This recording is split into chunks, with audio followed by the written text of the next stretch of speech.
Totoo po ba na maraming anak na kung kailang patay na tsaka pa pinagmamalaki ang magulang? Napansin niyo po doon sa mga burol, kung kailan nakaburol na nandun na sa atawol yung kanilang magulang, tsaka pa nila kinukwento sa kanilang mga kamag-anak, sa mga kaibigan, sa kanilang mga katrabaho, napakabuti ng magulang ko, napakabait ng tatay ko.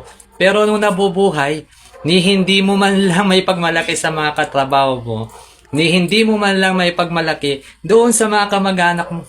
Yung tamang pagmamagulang dapat sa pagtrato sa magulang. Ngayon pa lang, kaya mo na silang pagmalaki. Huwag mo nang hintayin na wala na silang lakas, tsaka mo pa sasabihin mabuti silang magulang.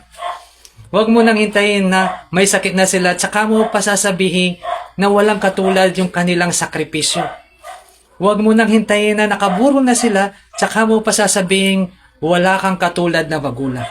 Huwag mo nang hintayin na nandoon na sila sa sementeryo, tsaka mo pa sasabihin na mahal kita. Ngayon pa lang, ipagmalaki mo na ang mga magulang mo. Ngayon pa lang, ipagmalaki mo na sila na ibinigay ng Diyos na magulang mo. At ngayon pa lang, magpasalamat muna sa Panginoon. O Lord, salamat. Ito yung mga binigay mong magulang sa akin.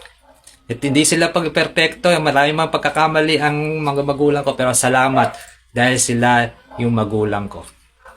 Kung nagustuhan mo ang video na to, comment, like, and share mo na rin para mas maraming matuto. Follow for more. God bless.